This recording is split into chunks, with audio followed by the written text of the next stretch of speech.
we had 3 files, our name, description, and this PDF, which I uploaded with cat and then this Bitcoin native URI. And I named it AnyPay Inc. New Hampshire Incorporation. And here's that PDF. This is in the blockchain. This is permanently stored. And the key to this, Bitcom, is the first one to ever create this. Very good ownership, documentation. Pretty awesome.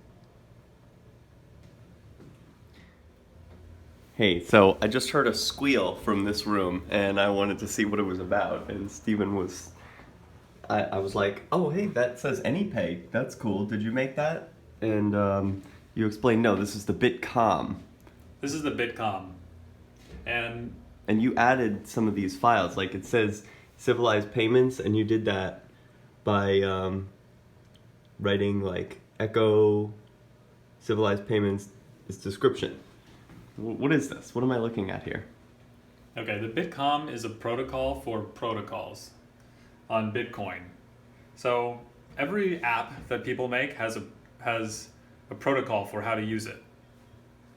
And people register their apps in like the App Store or in different places so that they can be discovered. Well, with Bitcom, you register your app in the blockchain, and your app has its own Bitcoin address. So it's a global decentralized registry, and you don't have to worry about naming collisions or anything because your app is identified by a Bitcoin key, not by like some name or some corporate name or anything like that. Okay, and so this particular app is called BTerm, and this is some protocol for allowing me to create Bitcom entries. So every app has a protocol, and this one has a protocol too. And So you were showing me these files. yeah, so this, if I can go to the site? you can go to this site now, and if you look at the URL, it's bterm.network/ here's my address. That's the address of my Bitcom. Okay, so a Bitcom app, my Bitcom app, I guess, right? So this is this global computer, the Bitcoin computer, or the Bitcom. The coin is the native thing. That's how you pay for access to the Bitcom. But the Bitcom is this global computer, and then everyone can use it to create their own apps. So on the Bitcom. And anyone can access and add apps to the Bitcom, and it's all totally public and extremely secure. It's like the most secure. So this app is this like command line tool that I got. And I'm a little bit worried that you're gonna see my key, but so it's called Bitcom. Should I look away? Here, I'm gonna type bit.sh. You can see this here. Okay. Okay, but look away for a second. Okay.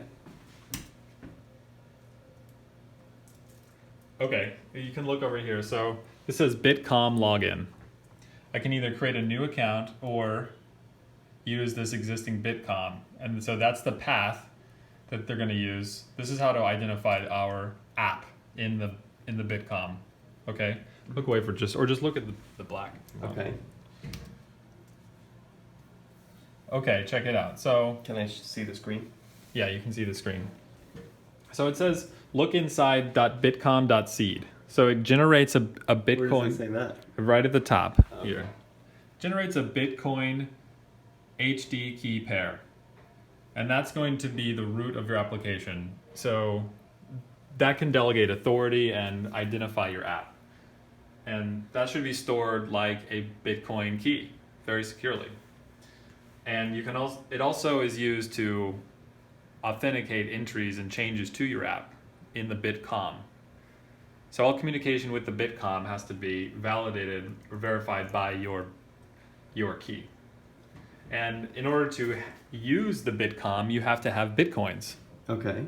Okay? And it costs a little bit of money to insert data into the Bitcom to send commands. So that QR code, that's where I would send some money? That's right. QR code, you send Bitcoin to this QR code, BSV, and then you will have plenty of money for Bitcom entries because they're pretty small. It really depends, but think of a Bitcom transaction like a command, a very small, like a command you would type. It's a text command with some money attached. Yeah, it's like a text command you would type, but it goes into your Bitcoin payment. And so a little command doesn't cost very much in Bitcoin. Because there are people uploading large files, so your small file only costs a fraction of a Bitcoin. Yeah, so that's really cool. And then now you have, it brings me into the Bitcom shell. So this is a really cool thing. The Bitcom shell, I typed help. This is anyone who does computers should be very familiar with the command line and a loop like this. And so you can do user add, which would create a new user. I already did that. You can ask who am I, and that will tell you your address. Where should I be looking? Oh, okay. At the screen. The screen, okay. And then there's ls to list files of this address. That's kind of cool. So I'm going to get who am I and get my address. All right, and then I'm going to say ls. Sweet. All right. So here we go. What are we looking at? We're looking at files. So the Bitcom has a protocol that if you register your app as a Bitcom, then you can also add files to your app. Any file. And those files have to be native to Bitcom. And so we have 3 files here: our name, our description, and this file called AnyPay Inc., New Hampshire Incorporation, 6/14/2017. That's really cool. Okay, so you can add files by using cat. And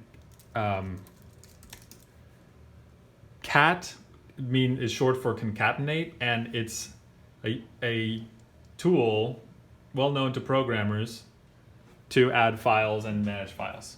Okay. So let's go. Oh, and then the last thing is it says view on BitTerm. BTerm. BTerm is super cool. Okay. Let's take a look. I think we were already there. So here we are.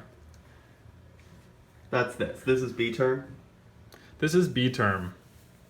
Okay, so you can see admin. It's like a Bitcoin terminal. You can see admin log.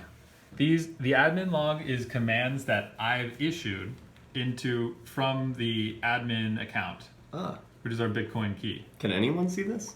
Anyone can see this. This is public. This is in the blockchain. Okay. So I started.